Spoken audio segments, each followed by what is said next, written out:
Another edition of the Blue Review. Greg Bergman, the big CY over there, and the Blue Review, as always, presented by Los Angeles International Airport, where changes are arriving daily to help reduce traffic, save travelers time, and transform the travel experience. That game yesterday, Clinton, was the best game of the season. I can't think it was anywhere close to that. We got a little bit of everything. We'll get to the end and the excitement of that later. But first, we do have to talk about something that has been a constant in the Dodgers organization over the past couple seasons, which is young guys coming up and making good starts and contributing to the lineup. Staff, excuse me. I don't think that's what's going to be happening with Kevin Stone right now. He came up, he looked okay. The numbers are one thing. If you watch the baseball, it's another. Sure, he had command, but it didn't appear that he made anybody uncomfortable. And it appeared that a lot of these major league hitters were ready to jump on his stuff. Nice night for the kid. Both of his parents were at the yard. You want to see that kind of thing. They did end up winning the game, but there was nothing to indicate to me that this guy needs to be at the major league level right now. So I agree. It wasn't a great outing for him, especially for his major league debut. He wasn't supposed to really be ready yet. Michael Grove was supposed to be starting, or Ryan Pepio was supposed to be starting. And they have all those guys kind of are on the IL right now. So he wasn't supposed to come out. You were kind of just hoping you saw him in spring training, like, ooh, this guy's got some good stuff. We're really going to like him.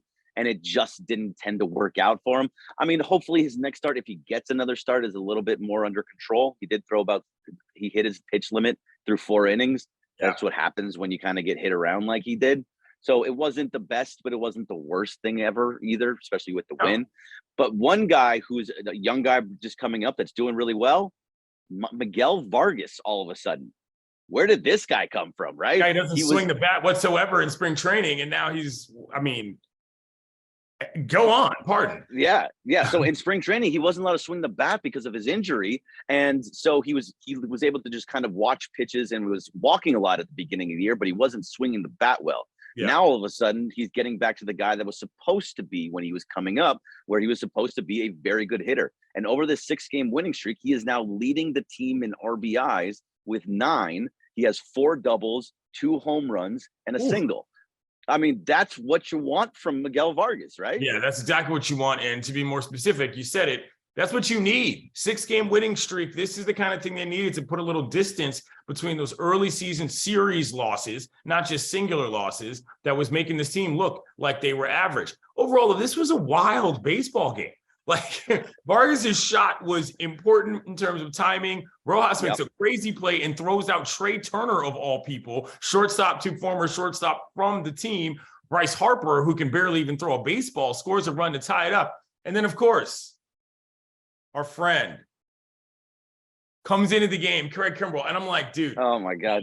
What is going on? First of all, if you're not paying attention to the big leagues, you might not have known that Craig Kimbrell was still throwing for the Phillies because he's been all over the place.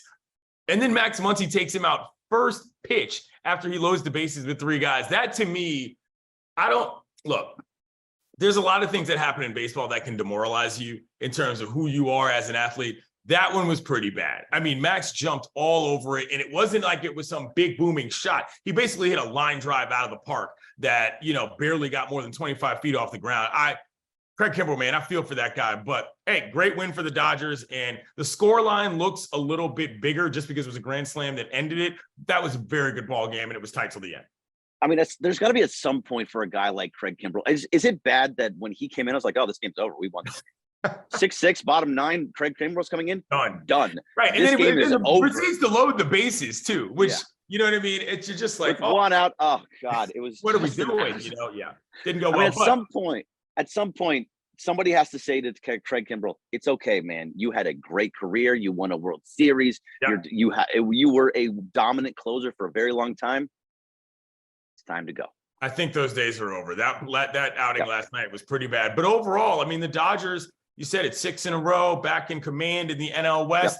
This is the team we were looking for. Mookie had a torrid series as well in terms of his ability to hit the ball. Guys are taking bases. This is a baseball team now, okay? Thank you, Dodgers. We appreciate it.